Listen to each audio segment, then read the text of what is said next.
Hi, in this video, I'm going to teach you how to create your first college list. And be sure to stick around till the end where you can download a free copy of the 9 top factors of what college representatives are actually looking at in your college application. So let's get started.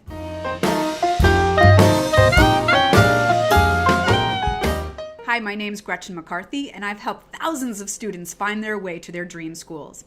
You can just think of me as your virtual college counselor.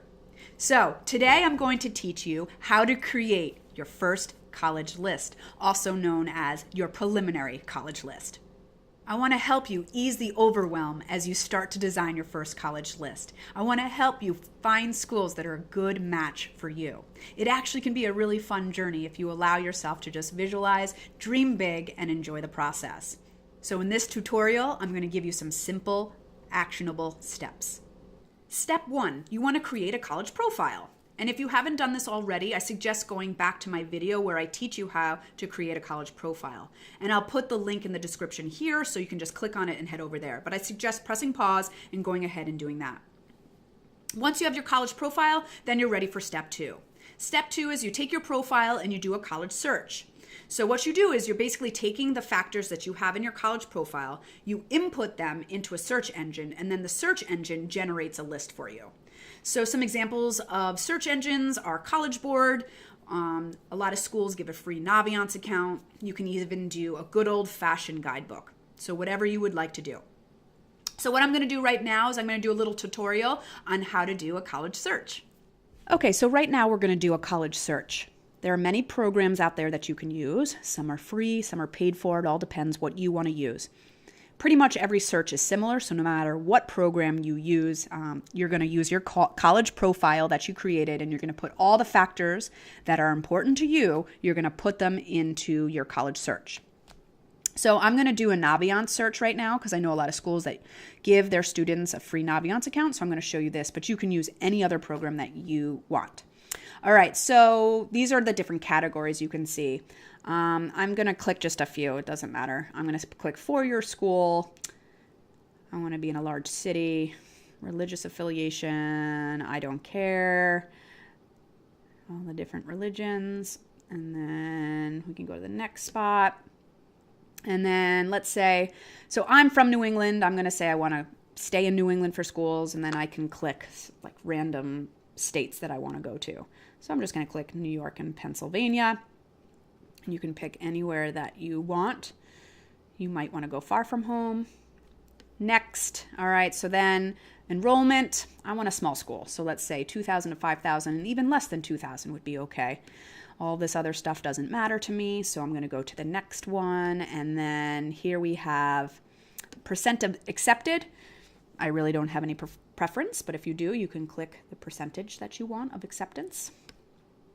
And then sports. So I am a runner, so I want to run cross country while I'm in college, so I can click cross country. And since I am a female, I will click female. You can click sort of whatever National Collegiate Association you'd want, NCAA, all these other ones here, and what division you want. For me, it doesn't matter. A lot of this will also depend on whether or not coaches have recruited you or whether you have gotten any interest from coaches. So you want to check with your college first if it's even an option for you to be able to play your sport. If it's in the intercollegiate competition, if it's just intramural, that doesn't matter. And then, so I want to study film. So let's say I'm going to do film, cinema, and video studies. I'll add that selected. And then anything that's selected here, I could also add all of those. So I want those, and then show me my matches. So what comes up are my matches for school. So right here, I have all the schools that have those factors for me. And so what I would do next is I would do research on each of these schools. So I would actually, what I could do in Naviance, which is really great, I can click on the school and actually sort of get all the information that I need about that. Sort of the average price, the graduation rate, acceptance rate, all their deadlines. So everything that I want to know, I can find out like really quickly in a summary. I can also go to the actual website by clicking from there. So here I can just go right to their website and do research like that as well. On average, you're going to want about 20 schools on your list. And I say 20, but that's average. If you have 30 that you end up putting on your list, you have 15, that's fine.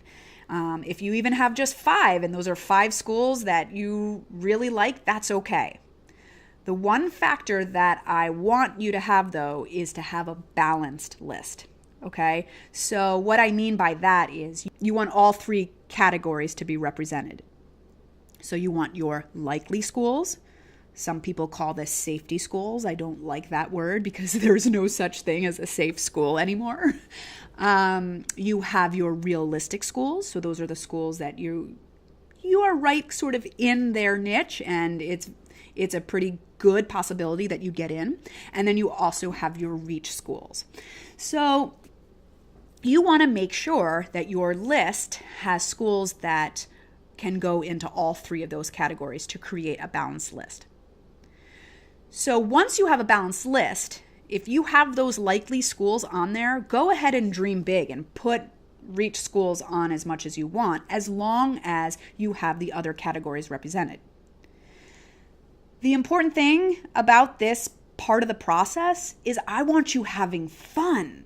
This is not a time to get overwhelmed or stressed, like, oh, I'll never get in, or I can't afford it, or I'm never going to be able to play my sport there. This is a time for you to just visualize and really dream big. And if it's a school that you have any sort of interest in whatsoever, put it on your list, because these are the colleges you're thinking about.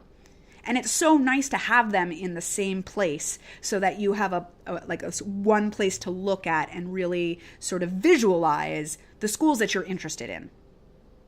And this is also a good list to sort of work with your college counselor with, because once the college counselor can see this list, they'll know, what you're really interested in, and they can help you, make more decisions about whether or not you should put more schools on there, whether you should have schools representing in the different categories, or whether or not, you would even, maybe there's other options that you're not even thinking about. So that's where a college counselor really comes into play. But I'm going to say this again. Have fun with this. Don't get overwhelmed with it. And really put schools on there that interest you, that fascinate you, that you can really see yourself at. Because it's ultimately, and I've said this before, finding the right fit. Finding the schools that fit you, okay? And also remember, this is your preliminary college list. This is not your final list. So this is not a place to edit, all right? So I want you just, if it's a school that you're even thinking about, if it's a school that you're just a tiny bit interested in, you put it on that list, okay? And then make sure you have those 3 categories. So look at you. You've done your first college list. Woohoo! Not so bad, right? It's actually kind of fun. So what you do with this list now is you want to do some research, and I'll go through that in another video for you. You can also start talking to people, asking questions, like if you know of past students that are there, if you know of some students who are there right now, any family members, just start talking to people and sort of getting a sense of their thoughts. Remember, though, it is your process, so you're always sort of making the decision based on your gut feeling, okay? So if you want to grab that free download of the 9 top factors of what college representatives are reading in your application, please grab it below. I will put a link for you to download it. And if you like this video, please give it a like. Please share it with anyone that you think would have use with it. It would be valuable to them. Also, please subscribe to this channel. I am trying to grow. I want to get the word out there. So please help me out and subscribe. I would love to have you. So thanks so much for watching, and I will see you in the next video. Take care.